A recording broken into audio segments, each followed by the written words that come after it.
पहले के जमाने के राजा भी अपने सेनापति या अपने दरबार के रत्नों से कोई ना कोई अजीब सी फरमाइश कर देते थे और उनके सेनापति या रत्नों को वो पूरा करना ही पड़ता था। अब वो कैसे पूरा करेंगे, क्या करेंगे, इससे राजा को कोई मतलब नहीं होता था। उन्हें तो बस अपनी फरमाइश पूरी चाहिए। एक दिन ऐसे ही एक सनकी राजा ने अपने सेनापति से कहा, मुझे हरा घोड़ा चाहिए। अब घास तो हरी होती ही है, लेकिन घोड़ा कैसे हरा हो सकता है? लेकिन ये राजा साहब थे और राजा चाहते तो हरा, नीला, पीला कैसा भी घोड़ा मांग सकते थे। खैर, कहानी की शुरुआत तब हुई जब एक बार राजा अपने सेनापति और सैनिकों के साथ शिकार खेलने जंगल जा रहे थे।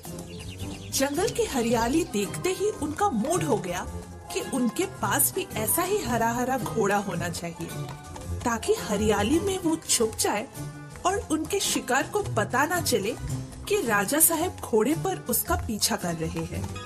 बस जी, उन्होंने अपने सेनापति को लपेटे में ले लिया और अपनी बात कहने की भूमिका बना ली। वाह सेनापति वाह, ये जंगल कितना हरा भरा है। जी राजा साहब, आपके राज में देखिए ना, चारों तरफ कितनी हरियाली ही हरियाली दिखाई दे रही है। हाँ सेनापति, और ऊपर से हमने हरे हरे कपड़े पहने हैं तो हमें और भी अच्छा लग रहा है। काश हमारा घोड़ा भी हरा होता। अक्सर राजाओं के साथ उनके चमचे भी पीछे लगे रहते हैं, जो ऐसे मौकों का भरपूर फायदा उठाते हैं। जब चमचे ने राजा साहब के मुंह से हरे घोड़े की बात सुनी तो तुरंत बोला, अरे राजा साहब, इसमें क्या मुश्किल है? आप राजा साहब हैं। आप जैसा भी घोड़ा चाहें, हरा, पीला, नीला, वो घोड़ा लाया जाना चाहिए। और वैसा घोड़ा सेनापति। वैसा घोड़ा सेनापति नहीं मुंह लगे, अब वैसा घोड़ा आप हमारे लिए लाइए। अब मिस्टर मुलगे खुद अपने बिछाए जाल में फंस गए, क्योंकि राजा साहब ने उसी को लपेटे में ले लिया। अब वो टेंशन में आ गए कि हरा घोड़ा कहाँ से लाएंगे। तो मुलगे जो है वो बहाने बनाने लगते हैं। सुनकर राजा साहब कहते हैं, मुलगे, आपने खुद कहा है कि हम राजा साहब हैं और हमारी मांग पूरी की जानी चाहिए। तो अब अगर आप अपनी जुबान से मुकरे और हमारे लिए हरे रंग का घोड़ा नहीं लाए तो आपकी गर्दन कलम कर दी जाएगी और उस पर हरा रंग कर दिया जाएगा। अब जो है मुलगे की हालत खराब हो गई। वो सोच में पड़ गए कि अब क्या करे।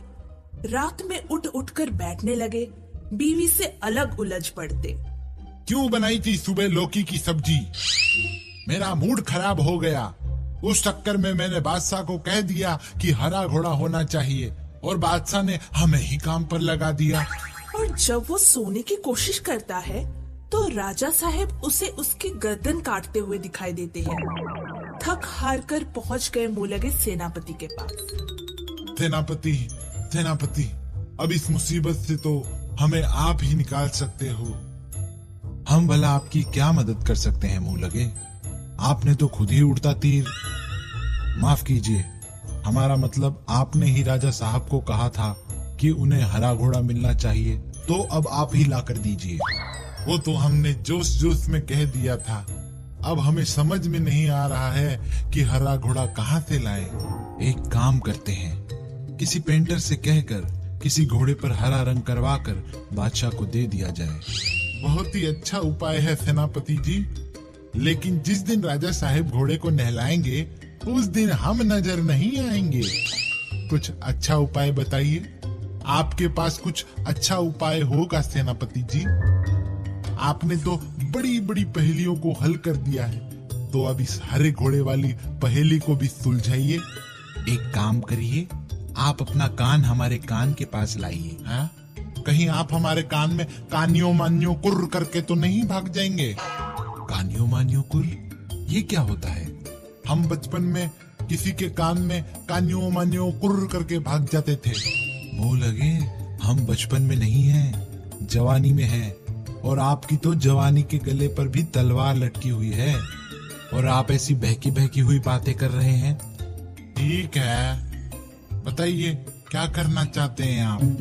अब जो है सेनापति ने पहले तो कानों में कान्यो मान्यो कुर किया और फिर जो बताया उसे सुनते ही मुलगे का चेहरा खिल गया और अगले दिन वो जा पहुँचे दरबार में।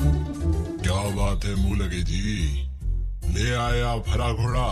लाया तो नहीं राजा साहब, लेकिन पता कर लिया है हरे घोड़े का, लेकिन उसके मालिक की 2 शर्तें हैं। आप तो बताइए मुलगे जी, हम दोनों शर्तों को पूरा करेंगे।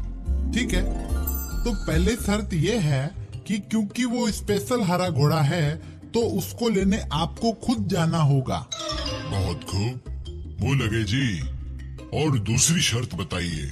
यही कि उस घोड़े को लेने आप सप्ताह के 7 दिन के अलावा और किसी दिन जाएंगे। ये कैसी शर्त है मुलगे?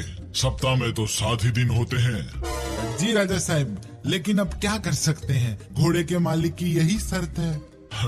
मुलगे जी, सच सच बताइए, ये आपके सर को कलम होने से सेनापति ने बचाया है ना? जी राजा साहब, ये सेनापति जी का ही दिया हुआ उपाय है। तो देखा बच्चों, इसीलिए जब भी कोई अनोखी समस्या आए तो एक बात याद रखना, उसी अनोखी समस्या में कोई अनोखा सॉल्यूशन मौजूद होता है। जैसे यहाँ हरा घोड़ा नहीं होता तो उसका सॉल्यूशन भी मिला कि सप्ताह के 7 दिन छोड़कर किसी और दिन ही वो घोड़ा लेने जाया जा सकता है। अब जब सप्ताह के 7 दिन के अलावा कोई दिन ही नहीं होता तो राजा साहब जाएंगे कैसे?